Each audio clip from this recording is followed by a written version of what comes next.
অভিনন্দন জানিয়ে আজকে লোকসভা নির্বাচনের ফলাফল প্রকাশিত হয়েছে এবং এই ফলাফলের ক্ষেত্রে সর্বভারতীয় স্তরে এনডিএ পূর্ণ সংখ্যাগরিষ্ঠতায় আবার তৃতীয়বারের জন্য ফিরে এসেছে এবং নরেন্দ্র মোদীজি দ্বিতীয়বার আবার প্রধানমন্ত্রী হতে চলেছেন। এই জন্য আমার পক্ষ থেকে এবং পশ্চিমবঙ্গ প্রদেশ বিজেপির পক্ষ থেকে ধন্যবাদ জ্ঞাপন করি। আপনারা জানেন যে পশ্চিমবঙ্গে লাগাতার 3 মাস ধরে প্রচার হয়েছে। প্রচারে ভারতীয় জনতা পার্টির প্রত্যেকটি কার্যকর্তা, কর্মী, সমর্থক আমরা অক্লান্ত পরিশ্রম করেছি এবং মানুষের মধ্যে সাড়াও আমরা ব্যাপকভাবে পেয়েছি। 7 দফার নির্বাচন হয়েছে এবং সেই নির্বাচনে প্রত্যেকটা দফার পরে আমাদের রাজ্য সভাপতি, রাজ্যের মুখপাত্র এবং বিভিন্ন সময়ে আমি বা অন্য নেতৃত্বরা, প্রার্থীরা তারা নির্বাচনের পরিবেশ পরিস্থিতি ইত্যাদি নিয়ে বক্তব্য রেখেছেন এবং আমরা দেখেছি 4র্থ দফা থেকে পরপর কিভাবে পুলিশের অত্যাচার এবং কিছু নির্দিষ্ট বুথে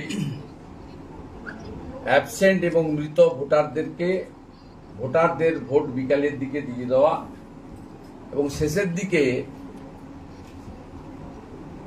অনেক হিন্দু ভোটারদেরকে ভোট দিতে বাধা দান করা, আই কার্ড কাড়িয়ে নেওয়া, এইসব ঘটনা ঘটেছে। আমরা 6ষ্ঠ দফাতেও বলেছি, 7ম দফাতেও জানিয়েছি। তবুও আজকের যে ফলাফল, এই জনাদেশ, এই স্কিমগুলো এগুলো বেনিফিশিয়ারি ওরিয়েন্টেড, কেন্দ্র বা রাজ্যের বন্ধ তো হবেই না, অন্যদিকে বিজেপি এলে এর অর্থ বৃদ্ধি ঘটবে। এগুলো বলার পরেও এক শ্রেণীর ভোটারকে ভয় দেখানো হয়েছে এবং বুথভিত্তিক যেহেতু ইভিএম এ ফলাফল আসে, তাই তাদের মধ্যে আতঙ্ক কিছুটা হলেও কাজ করেছে আমাদের মনে হয়েছে। আমি সংখ্যাতত্ত্বের আসন সংখ্যার নিরিখে আমরা 21+ আসন অন্তত পাবো, এটা আমাদের নিজেদের আশা ছিল এবং যে লড়াইটা আজকে সারাদিন হয়েছে ভোটের তারতম্যের নিরিখে আপনারা দেখবেন যে আমরা অল্প কয়েক পার্সেন্টেজের হেরফেরে বেশ কিছু আসন আমরা অল্প ভোটে, লোকসভা ভোটের নিরিখে 14-15 লক্ষ ভোটার ভোট দিয়েছে, আমরা হয়তো লস করেছি। কিন্তু আমরা যে কারণে পশ্চিমবঙ্গের বিরাট জনগোষ্ঠীর প্রতি, ভোটার ভদ্রমণ্ডলীর প্রতি কৃতজ্ঞ যে তারা 2021 সালে নির্বাচন, সেই নির্বাচনের থেকেও 1% বেশি ভোট আমাদের দিয়েছেন। 1 নম্বর, 2021 সালে আমরা 77টা বিধানসভায় জিতেছিলাম, তার থেকেও বেশি সংখ্যক বিধানসভা, প্রায় 100-র কাছাকাছি বিধানসভাতে তারা আমাদেরকে এগিয়ে রেখেছেন এবং যোগ বিয়োগের অঙ্গে আমরা আপাতত 12টা আসনে জয়লাভ করেছি। ইসিআইর যে ওয়েবসাইট আছে, সেই ওয়েবসাইটেও এর পরিসংখ্যানের মধ্য দিয়ে আপনারা দেখতে পাবেন। আর 1-2টি আসনে এখনো গণনা চলছে বলে আমরা জানতে পেরেছি, শেষ হয়নি গণনা। তা আমরা ভারতীয় জনতা পার্টি পশ্চিমবাংলার প্রধান বিরোধী দল হিসেবে এই অপশাসন, কুশাসন, দুর্নীতি এর বিরুদ্ধে যে সর্বাত্মক লড়াই আমাদের 21 সালের পর থেকে বিশেষ করে ছিল, সেই লড়াই আমাদের জারি থাকবে এবং বিরোধী দল হিসেবে এই যে বিপুল সংখ্যক ভোটার ভোট দিয়েছেন তাদের স্বার্থ পূরণে বা তাদের যে আমাদেরকে কেন্দ্র করে আশা বা স্বপ্ন পূরণে ভারতীয় জনতা পার্টি সক্রিয়ভাবে কাজ করবে। একটা মুহূর্ত আমরা নষ্ট করতে চাই না। আমরা কেন্দ্রে আমাদের 300-র কাছাকাছি আসন নিয়ে এনডিএর আশা, এবং যে বিধানসভাগুলোতে ভোট হয়েছে তাতে সরাসরি বিজেপি অরুণাচল, উড়িষ্যার মতো রাজ্যে ক্ষমতায় এসেছে। আমাদের পার্শ্ববর্তী রাজ্য উড়িষ্যা, সেখানে বিপুল ম্যান্ডেট বিজেপি পেয়েছে, এবং এনডিএ টিডিপিকে সাথে নিয়ে অন্ধ্রপ্রদেশে ক্ষমতায় এসেছে। আমরা মনে করি এই বিপুল ম্যান্ডেটের পরে এবং পশ্চিমবাংলায় যে 12টি আসনে আমরা নির্বাচিত হয়েছি, সেখানে আমাদের কর্মী সমর্থক শুভানুধ্যায়ীদের আমরা বিজয় মিছিলের নামে অন্যের বিরক্তির কারণ না হওয়ার জন্য আবেদন করব। কোনোভাবে তৃণমূল কংগ্রেসের প্ররোচনার ফাঁদে পা দিতে না দেওয়ার জন্য আবেদন করব, এবং কোথাও যদি 2021 সালের পোস্টপোল ভায়োলেন্সের মতো ঘটনা ঘটে বা পরিস্থিতি তৈরি হয়, আপনারা আমাদেরকে জানাবেন। আমরা ইতিমধ্যে রাজ্য পার্টির পক্ষ থেকে এবং জেলায় জেলায় পোস্টপোল ভায়োলেন্স হবে এটা ধরে নিয়ে আমরা কন্ট্রোল রুম খুলেছি। আমরা নির্বাচন কমিশনের প্রতি কৃতজ্ঞ যে তারা আরো 15 দিন এই রাজ্যে প্রায় 400 কোম্পানি কেন্দ্রীয় বাহিনী ল অ্যান্ড অর্ডারের জন্য রাখার ব্যবস্থা করেছেন।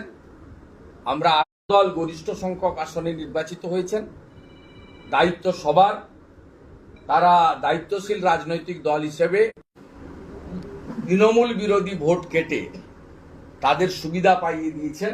এমন অসংখ্য অন্তত 7, 8, 9টি লোকসভা কেন্দ্রের নাম আমি বলতে পারি যেখানে তারা ভোট কেটে তাদের সুবিধা করেছেন।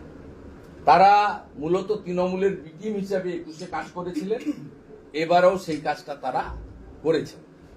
আর সাথে সাথে আমি একটু আগেই জানতে পারলাম মাননীয় মুখ্যমন্ত্রী এবং তার স্বনামধন্য ভাইপো, যিনি গিনিস বুক অফ রেকর্ডে নাম তুলে 7 লক্ষের বেশি ভোটে জিতেছেন। এই প্রহসনের নির্বাচন সবাই দেখেছে। আমরা স্পেসিফিক ভাবে বলেছিলাম, আমরা ক্যানিং পূর্বের কথা বলেছিলাম, সেখানে রেজাল্ট কি হয়েছে দেখেছেন। আমরা ঘাটালের কেশপুরের কথা বলেছিলাম, সেখানে দেখবেন বিরোধী পক্ষের প্রার্থী 1%ও ভোট পায়নি বুথগুলোতে। এবং আমরা ডায়মন্ড হারবারে কি হয়েছে বলেছিলাম। এই দম্ভ, উদ্ধত্ত, অহংকার এবং রিগিং সন্ত্রাস করে ক্ষণিকের শান্তি পাওয়া যায়, কিন্তু পার্মানেন্ট কোনো শান্তি পাওয়া যায় না। 2004 সালে লোকসভা নির্বাচনে অনিল বসু 6 লক্ষের বেশি ভোটে জিতে আরামবাগ থেকে তিনি বিখ্যাত হয়ে গেছিলেন। 2009 সালে কিন্তু তাকে খুঁজে পাওয়া যায়নি, জনগণ বিসর্জন দিয়েছে। স্বাভাবিকভাবে এই উদ্ধত্ত অহংকারের পতন জনগণের দ্বারাই হবে, এই বিশ্বাস আমাদের আছে। সাথে সাথে যেহেতু পূর্ব মেদিনীপুর জেলার কাঁথি সাংগঠনিক জেলা বিজেপির কার্যালয় থেকে আমি এই প্রেস বার্তা দিচ্ছি, আমি আমার হোম জেলা যেখানে আমি জন্মেছি, যেখান থেকে আমি একাধিকবার কাউন্সিলর, এমএলএ, এমপি ইত্যাদি হয়েছি, সেই জেলার 2টো আসনেই ভারতীয় জনতা পার্টির প্রার্থীকে নির্বাচিত করার জন্য পূর্ব মেদিনীপুরের নির্বাচক মণ্ডলীকে বিশেষভাবে কৃতজ্ঞতা এবং শ্রদ্ধা জানাচ্ছি আমার পক্ষ থেকে। তারা বিরোধী দলনেতার পাশে দাঁড়িয়েছেন এবং বিরোধী দলনেতার মাধ্যমে নরেন্দ্র মোদীজির হাত শক্তিশালী করেছেন। এবং একটি কেন্দ্রে প্রায় 62,000, আরেকটি কেন্দ্রে প্রায় 50,000-এর কাছাকাছি ভোটে আমরা নির্বাচিত হয়েছি। এবং এর ফলে পূর্ব মেদিনীপুর জেলায় তৃতীয়বারের জন্য যিনি প্রধানমন্ত্রী হবেন, নরেন্দ্র মোদীজি, তার কাছ থেকে আমরা আমাদের সাংসদ, দুজন সাংসদ কোনো দলের সাংসদ না হয়ে প্রকৃতপক্ষে জনগণের সাংসদ হিসেবে কাজ করবেন, এই বিষয়ে আমারও নিজস্ব নজরদারি থাকবে। সাথে সাথে আমি যে বিধানসভা কেন্দ্র থেকে মাননীয় মমতা ব্যানার্জিকে 2021 সালে পরাজিত করেছিলাম, সেই নন্দীগ্রাম বিধানসভাতে এবারে অভিজিৎ গাঙ্গুলি মহোদয়কে কয়েক হাজার ভোটে লিড দেওয়ার জন্য আমি নন্দীগ্রামের নির্বাচক মণ্ডলীকে বিশেষভাবে প্রণাম কৃতজ্ঞতা জ্ঞাপন করছি যে নন্দীগ্রামের আজকের এই নির্বাচনের ফল এবং নন্দীগ্রাম থেকে আমার কয়েক হাজার ভোটে এগিয়ে রাখা, আশা করি পিসি ভাইপোর কোম্পানি যে ভাঙা ক্যাসেটটা বাজান সেটা দয়া করে আর ভবিষ্যতে বাজাতে পারবেন না। নন্দীগ্রামের জনগণ কার সঙ্গে আছে আজকের গণনাতে আরেকবার তারা প্রমাণ করে দিয়েছে। তারা তাদের প্রিয় বিধায়ক, সাথী বিধায়ক বা তাদের সেবক শুভেন্দু অধিকারীর সঙ্গেই তারা আছেন। আজকের এই ফলাফলে সেটা তারা প্রমাণ করেছেন, তার জন্য কৃতজ্ঞতা। প্রশ্ন আছে? সংখ্যাগরিষ্ঠতা পায়নি তৃণমূল বিজেপি, তো সেক্ষেত্রে মোদী সাহার পদত্যাগ করা উচিত কথা বলেন মমতা ব্যানার্জি। কেন সংখ্যাগরিষ্ঠতা পায়নি? সংখ্যাগরিষ্ঠতা পায়নি কেন? মমতা ব্যানার্জি তিনি 2001 সালে প্রি পোল অ্যালায়েন্স করেছিলেন পশ্চিমবঙ্গ বিধানসভায় কংগ্রেসের সঙ্গে। মমতা ব্যানার্জি 2006 সালে প্রি পোল অ্যালায়েন্স করেছিলেন বিজেপির সাথে। 2011 সালে মমতা ব্যানার্জি কংগ্রেসের সঙ্গে প্রি পোল অ্যালায়েন্স করেছিলেন এবং কংগ্রেসকে বেশ কয়েকটা মন্ত্রিত্ব ছেড়েছিলেন।